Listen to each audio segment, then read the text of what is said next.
Welcome back, my friends, to the show that did kind of end for a little while, but we are back now. We are gonna be back once a month, every month, for at least the next year. I am so excited to share our next new episode with you, but first, just a little housekeeping. To start, thank you to everyone who supports the show via Patreon, including Nicholas, Vitali, and Ry'y. In case you missed it, we've made some changes to our Patreon. You can learn more about those changes at patreon.com/onceandfuturenerd. If you don't yet support us, please check it out and consider joining in the wonderful folks who help make this show possible. If you already do support us, make sure you are aware of how the Patreon changes affect your pledge and what you need to do to get your rewards. There's more information directly on the Patreon page. For those of you who aren't in a position to pledge, we totally understand and we appreciate your listenership and support nonetheless. This podcast is sponsored by BetterHelp. Is there something interfering with your happiness or preventing you from achieving your goals? Personally, I've struggled with anxiety for most of my adult life, and I can't say that a global pandemic has made it much easier. And honestly, even when I'm feeling okay, it's great to have a professional listen to me and validate my feelings and give me some perspective on my patterns. BetterHelp will assess your needs and match you with your own licensed professional therapist. You will be matched with a therapist in under 48 hours. It's not a crisis line, it's not self-help, it is professional therapy done securely online. There is a broad range of expertise available in the world, which might not be available locally in your area through offline therapy. But BetterHelp is available for clients worldwide. You can log into your account anytime and send a message to your therapist. You'll get timely and thoughtful responses. Plus, you can schedule weekly video or phone sessions so you won't ever have to sit in an uncomfortable waiting room as with traditional therapy. BetterHelp is committed to facilitating great therapeutic matches, so they make it easy and free to change therapists if needed. It's more affordable than traditional offline therapy, and financial aid is available. BetterHelp wants you to start living a happier life today. You can visit their website and read their testimonials that are posted daily. I've got a few here. One person says their BetterHelp therapist helps me get to the true root of my problems, taking things a few steps deeper than previous therapy work. I'm confident the results will be long-lasting. Another says their therapist has provided me the tools and skills to heal, learn, and process all that I encounter. I'm so thankful. Visit betterhelp.com/TOAFN, that's better HELP, and join the over 2 million people who have taken charge of their mental health with the help of an experienced professional. In fact, so many people have been using BetterHelp that they are recruiting additional therapists in all 50 states. And we've got a special offer for Once and Future Nerd listeners. Get 10% off your first month at betterhelp.com/TOAFN. That's betterhelp.com/TOAFN. One more thing before we get into the episode, because it would be weird not to mention it. You're going to notice that Nia sounds different starting this chapter. Rhiannon, Zach, and I talked about it, and we all agreed that the character would be better served, the show would be better served, and it would be more consistent with our values if Nia were played by a black woman. So, I hope you will help me in making Regina Renee Russell feel welcome as the new voice of Nia. I've had the privilege of recording 2 chapters with Regina now. She's absolutely brilliant. I'm so glad she chose to join our cast, and I think you will be too. But if you're as huge a fan of Rhiannon Angel as I am, don't worry, Rhiannon will very much still be a part of the show, continuing to play Euladic and also taking on the roles of several very interesting characters you haven't met yet. Okay, that's all the housekeeping. Check the content notes on this episode. There are a few, and otherwise, we hope you enjoy it.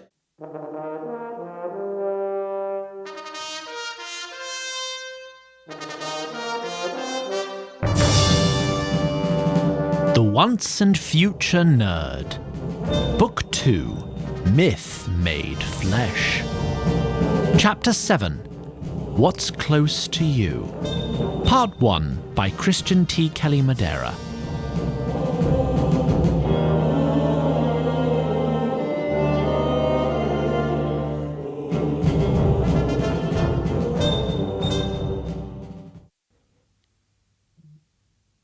Previously on the Once and Future Nerd. Well, You all know my thoughts regarding recaps, but needs must, I suppose. Once upon a time, 3 children from Pennsylvania got magically transported to the world of Jordan where... What's that? You don't need that much of a recap? Okay, fine then. Yeah. You will recall, our group of heroes had found themselves on the run from the elf general Ry'y in search of allies, or in the absence thereof, in search of cash with which to purchase allies. To the dismay of our party, Ry'y had captured Nia's parents, and was using them to blackmail Nia into revealing Regan's location. Nia saw this threat as an opportunity, and plotted an elaborate heist at the annual horse fair. If all went according to her plan, this heist would rescue Nia's parents, liberate a large pile of gold, and eliminate the threat of Ry'y all in one fell swoop. And of course, in all well-crafted stories, everything always goes according to the protagonist's plan, yes? Let's rejoin the tale now to confirm. The net should be coming back up any minute. As I said. When last we left Brennan, Regan, and Jen, they were waiting for the ingenious machine which Jen had devised to return, so that they could be safely lowered from the cliff to the beach below. But you'll also recall the carnage left in the wake of a skirmish between elves and Armstrongard gangsters. In case you don't, I can assure you that Regan was very keenly aware of it. She held one fist at her side and the other in its makeshift sling, but both clenched into knots as she looked upon the corpses, some of them children. Is Ry'y dead? What? I don't know. She's down for now. That's what matters, right? Well, did you hit her with enough to kill her? It's not exact like that. But you gave her everything you had. I gave her a lot, but there were people over there. Hey, we gotta go. You go. What? Your Grace? Send that net back up one more time. I'll meet you on the ship. What the hell are you talking about? I'm finishing this fight. Gonna make God's damn sure she's dead. Plus, her armor will make us too rich for all the piss-pants sellswords to turn down.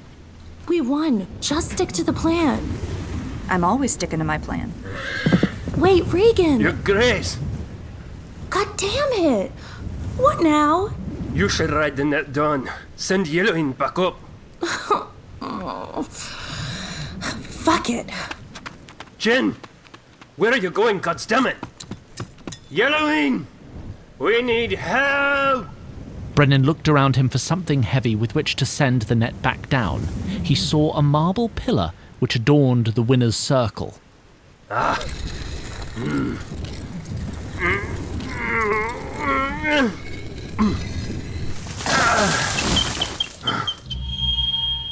Yellowing! We need help! Push it as far as you can into the cove. We'll catch up with you. Is everything all right? Get as far as you can. Don't wait to board the ship if you can make it there.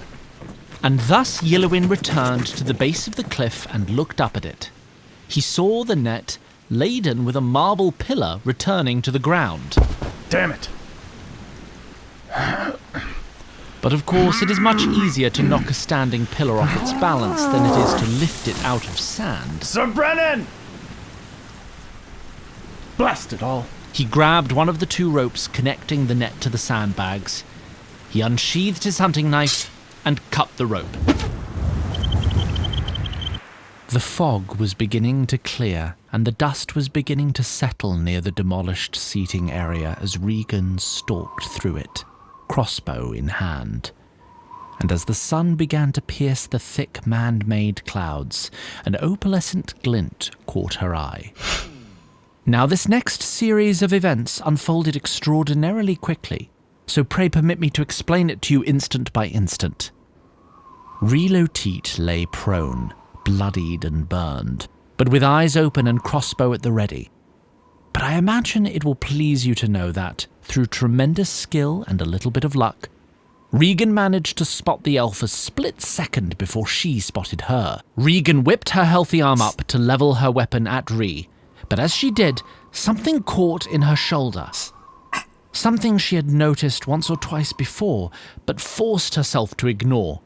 It hurt her, stole her breath for barely a second and knocked her arm off course so that when she loosed her bolt, it flew a good foot wide of Ry'y, and before Regan could line up and loose again, the elf returned the attack. Acting on pure instinct, Regan raised her injured arm up in front of her face. Now, in a certain sense, it was fortunate for Regan that Ry'y was such a skilled shot. Most fighters in her position would have aimed for the trunk of Regan's body and struck her belly or lung or throat, and it would have been her doom. But Ry's shot was aimed straight at Regan's eye, and so her injured arm got in the way. Now, of course, in another sense, this was not fortunate for Regan, for the arm, not nearly healed from her last encounter with Ry'y, broke again, and this time much less cleanly than the last. Regan staggered backwards and lost her footing, and so Ry's next 2 bolts missed high. The badly burned Ry'y struggled to her feet. The instant she was able to stand, she trained her crossbow down at Regan and loosed, and then watched in disbelief as the bolt changed course in midair for no discernible reason. It fell harmlessly to the ground a few feet away from Regan. She loosed again, and this time the bolt deflected far left, again for no reason that could be seen. But Ry'y, as you know, did not want for cleverness, and quickly made a reasonable guess as to the reason. She aimed upwards into the clearing fog, just in time to see the blonde-haired girl she'd met once before emerging with arms outstretched. Ry'y shot a bolt straight at Jen's eye, and this one slowed mid-flight and then stopped completely, as though held in place by an unseen hand. As Jen placed herself between Regan and Ry'y, her face was racked with strain and concentration, and so her eyes were not open to see the head of the crossbow bolt glow red, and then orange, and then white. In one sense, of course, it was unfortunate her eyes were closed, as she had no chance of avoiding what happened next. Which is to say, the arrowhead shattered into molten fragments, some of which flew straight at Jen. Of course, in another sense, it was fortunate her eyes were closed, for the fragment which struck her eyelid would have otherwise struck her eye. And so, mercifully, Jen's eye did not boil out of its socket. But from that day forward, there was forevermore a small grey mote on the left side of her vision. Needless to say, Jen lost her concentration and her balance, and Ry'y aimed to end her life. But as the elf pulled her deadly lever, she was suddenly forced to remember her arithmetic. Ry'y drew her saber on Jen, but dropped it as an arrow pierced her flank, and she narrowly sidestepped the arc of a throwing axe.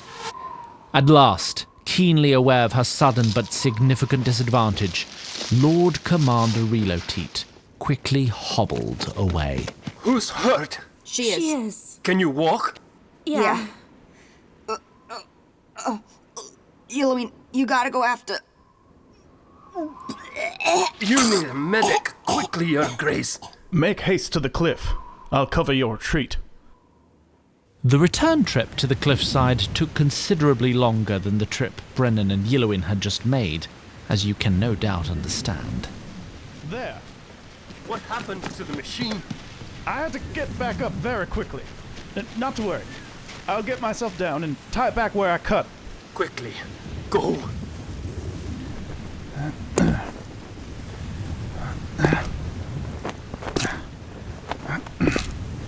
And there. When Yellowin, calling on all of his grace and speed, returned to the beach, he immediately set to refastening the sandbags to the device above. Right. But when he tested his handiwork, Galadin above. several of the sandbags gave way, spilling their now useless contents below them. God damn it, I warned them not to skimp on textiles. What now? What now? Yellowing! Is it nearly ready? I need to get something from the others. What? I won't be 2 minutes. What did he say? That he needed to get something. What's wrong with the sandbags? Would that I knew. Maggie, how you holding up?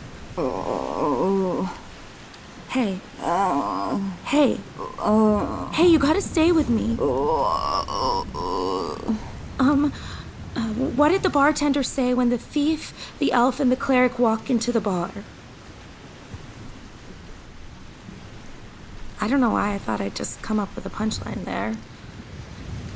Brennan, what's plan B? Pardon? I know Yelloween's coming back, but if he doesn't come back in time, what do we do?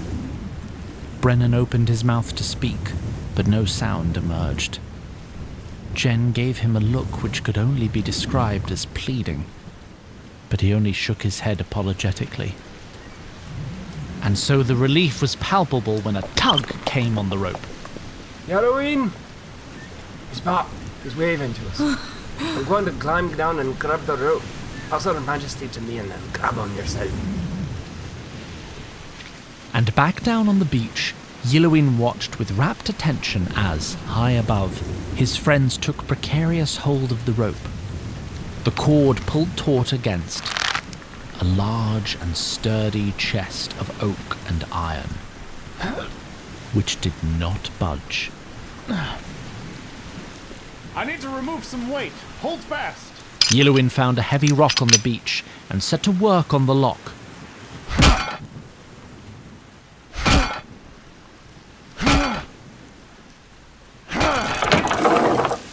And as he scooped armfuls of coins and precious stones and fine tableware out of the chest, it finally began to lift into the air.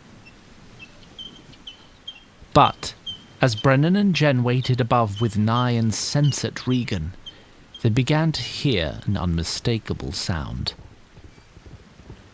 And though Jen had learned to read various emotions into Brennan's usually stoic visage, she'd never before seen him panic up close. Yelloween!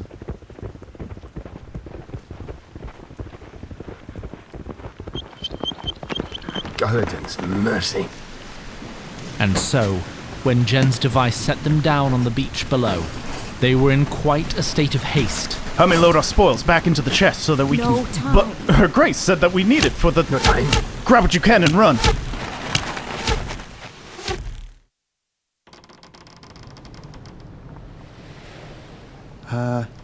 Dude?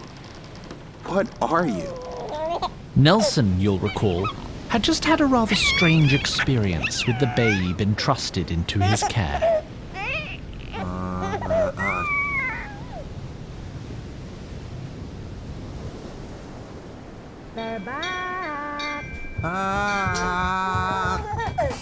Right then, lads, set to!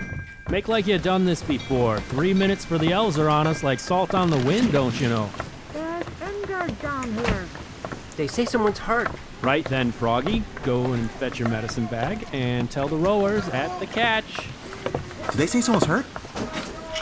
As the small rowboat was raised out of the sea, Nelson saw the panicked and haggard state of his friends. Oh shit. Oh shit. What happened? Who can I help? Okie dokie, are all aboard, sir. Right then, tell the rowers, Power 30, take us away from this lovely cove. And full sail, fellas, full sail. And Jen, are you here, kiddo? She's hurt. I'm fine. What do you need?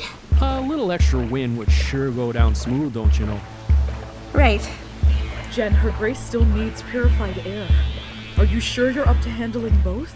I got it.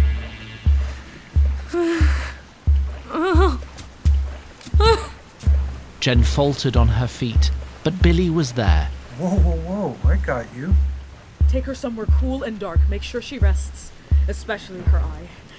I'll be in to see her shortly, and I'll get Her Grace as much purified air as I can. Yelloween, Sir Brennan, rustle up some dry blankets for Her Majesty. Gwen, Lady Arlene, I'll need your help undressing her. And someone fetch me a board and some bandages for a split. Alf, is there any poppy milk on this boat? Some very strong rum will do in a pinch. By the time Nia had finished her work, the sun had nearly consummated its eventide courtship of the sea. How are your friends? They'll live. Thank Aladdin.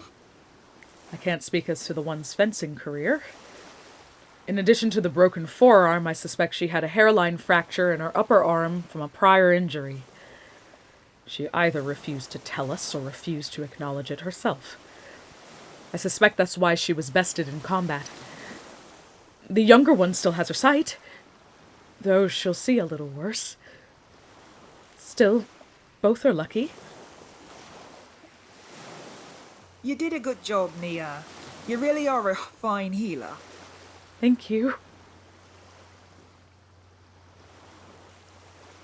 I don't really know where to start. Me neither. Oh, Mom. Me neither. It's all right, dear. It's all right. I'm so glad you're safe.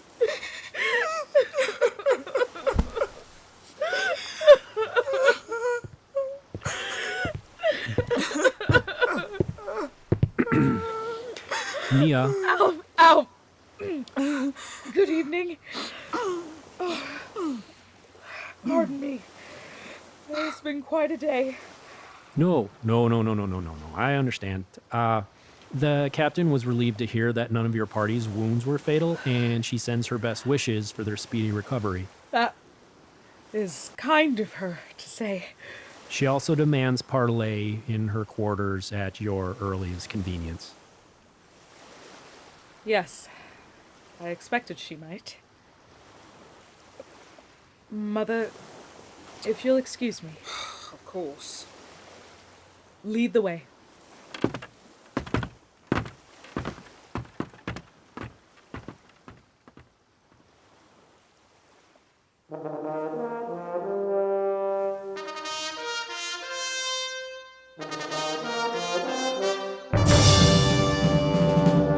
The Once and Future Nerd is directed by Christian T. Kelly Madera. It is created and executive produced by Zach Glass and Christian T. Kelly Madera, and co-executive produced by Jess Kelly Madera. The associate producer is Alec Story. It is performed by Rhiannon Angel, Garrett Arman, Dan Dobransky, Anya Gibeon, Ian Harkins, Shannon Harris, Aaron Lanham, Paul Notice, April Ortiz, Juliet Prather, Frank Quarez, Julie Reed, Regina Renee Russell, Gregory M. Schultz. Editing for this episode is by David Devereaux. Foley, sound design, and post-production mixing by Edward Bush. Tom Lee is our musical director and lead composer, with additional scoring by Chris Montalbo. For more, visit onceandfuturenerd.com or find us on Facebook, Twitter, Tumblr, or Reddit.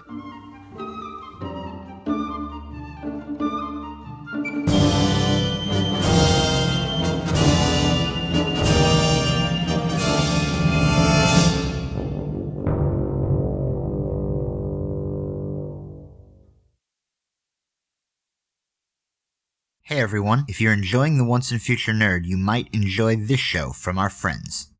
Are you tired of the domestic discussions of the more pedestrian podcasts? Looking for a more enlightened way to talk about video games? Then look no further than Left Trigger, Right Trigger, the video game book club, where 4 hosts discuss the more sophisticated issues in games. Topics include body parts, Zelda, The Division, Hyperlight Tokyo Drifter, good vibes, Time Machine, doing the biscuit faces, being terrible, Musapan sex dance. The faces are terrible. When the mouse is away, or when the cat's a mouse. I can't tell white people apart. My body is going to dissolve. I'm playing wine. The Gashapon is just a womb. Man, this game's got hot orcs. Left Trigger, Right Trigger, your video game book club. Wow, that was really disappointing.